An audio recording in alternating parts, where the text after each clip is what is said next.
Well, welcome to our race day recap where we raced at Hollywoodbets Greyville on this Monday, the 12th of September. There were 8 races carded. Race number 1 kicked off the exotic. It was the first leg of the bar pot. There was a horse that was very strong in the betting called Corsican from the Guard Puller stable. But let's go and have a look at the replay of the running of race number 1. Arbitrators in the slipstream gonna go in, and Dabazita's further back, but Adina with the front running tactics at the 200. The course is running quick and not for the catching. Number 4, Adina. Cozy victory. Adina blasts away by 4. Arbitrators second. I've got wings, maybe. Yeah, as you heard it in that commentary, quick track on the poly, and this horse Adina went to the front, and that was it. And that result was 4, 6, 5, and 2.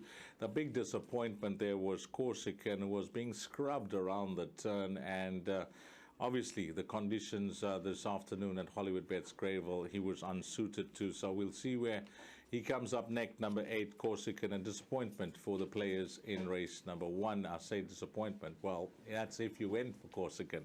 Race number 2 was the start of the place accumulator over 1,600 meters. This was a maiden plate for 3-year-olds, and have a look at this. Wendy Whitehead had a very good day, and this was the first of her winners. Number 4, Let It Snow. By 3 parts of a length. Soviet Girl back second. Coming to the final 200 though. Let It Snow. Calvin Abib, let this one go at the top of the lane. You can ring up the register. This is Bullseye. Let It Snow as far as you like. 6 lengths. Natalia comes out second. She's not easy. Third. Then came Soviet Girl. Another one of the races. Horses races up handy and makes a move down the lane, and that was it. The winning move by Calvin Habib on Let It Snow. 4, 1, 3, and 7. The disappointment there was Can't Fool Me, who ran no type of race, and we'll see if anything comes out in the wash there with number 8, Can't Fool Me. The big one, the pick 6, began in race number 3, and in the third race over 1,900 meters, this was a maiden plate, and this horse called Street Art. This was a good ride because Tristan Godden and all the other jockeys, they would have known the conditions on the day and the way the track's going after race 1 and 2, but full marks to Tristan. He gave this horse a chance, and it proved to be spot on. Of Africa, Gajima Mfana on the outside, trying to close in Street Art, but Blazing Lights turn to hit the front. Pirate Prince is running on from a long way back at the 200. All the while, look right. Here's Street Art with an explosive run. Street Art eliminates the field and torpedoes them. Blazing Lights second. Duke of Africa. Well, he's a young horse, he's an improving horse, and he's certainly coming along the right way. Enjoyed the step up in distance as well.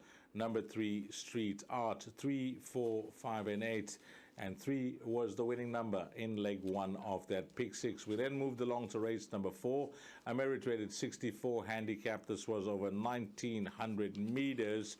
And in this race, trainer Carl Utzon had a strong hand with both these runners, Lord Minva and Lucretius.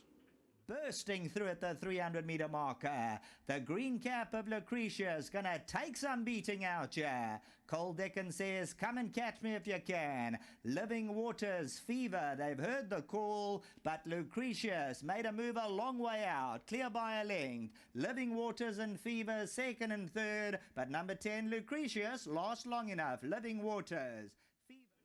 Yeah, that full result was 10, 1, 8, and 3, and Lucretius going back-to-back with Cole Dickens here for trainer Carl Utzon. The 5th race on the card, it looked like a race where you could make a case for a few of the runners, but this turned out to be a horse that didn't come with the strongest form lines winning that maiden, but the ride was to the T. Calvin Habib, a second winner for Wendy Whitehead in the same sulks. Number 4, Boundless Bash.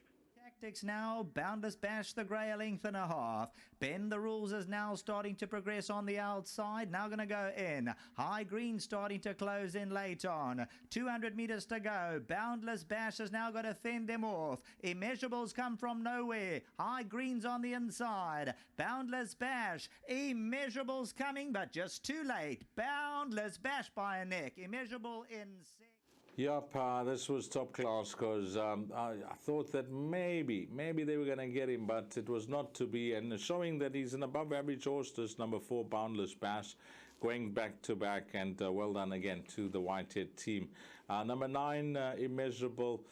Yeah, touch unlucky considering how the race worked out for him, but we'll see where he goes next for the Sean Terry yard. So it was 4, 9, 7, and 3. That was race number 5. We then went on to a race number 6. Now here it was all about Cape Town Affair and if he'd jump, because if he did just that, he didn't at his last start. So the question was, if he jumps and gets to the front, racing up handy, he'd have a serious winning chance. He jumped in terms, but look at this finish, because his stable companion looked to have his number over the final 200. Master comes under the drive. Stanley's further to the inside. Outside of runners, Purple Operator and then Senor Garcia. But number 3, Halibos, comes gliding into the lead at the 200-meter marker. Cape Town Affairs trying to fight back, and Stanley on the inside. Halibos by ahead. Cape Town Affairs coming back for more on the outside. There's not going to be much to choose, but Cape Town Affair just...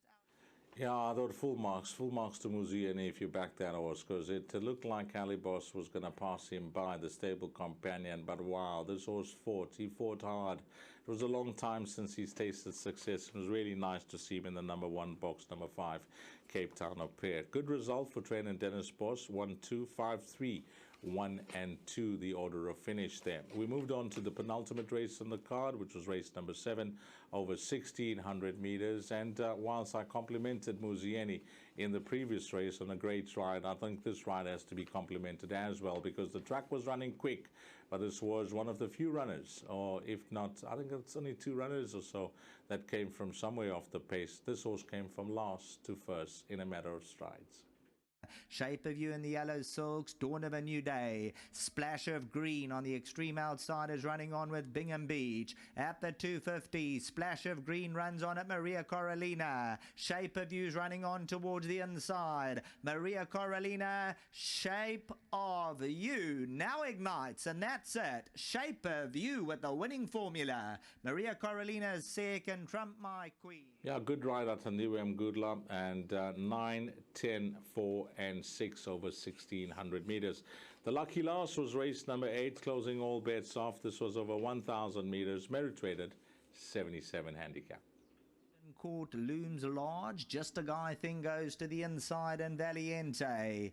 250 to go. 1 too many. How much left in the tank? Trafalgar Square, yellow sleeves and cappers all over them. Just a Guy thing and Valiente. 1 too many's looking to last and gonna probably just do so. 1 too many from Just a Guy thing.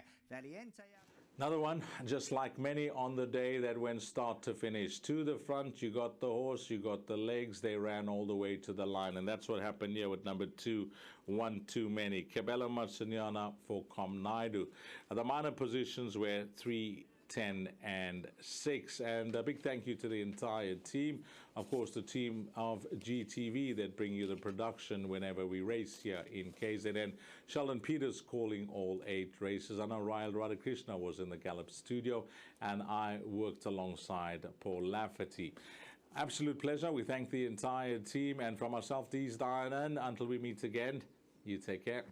Salani Gashle.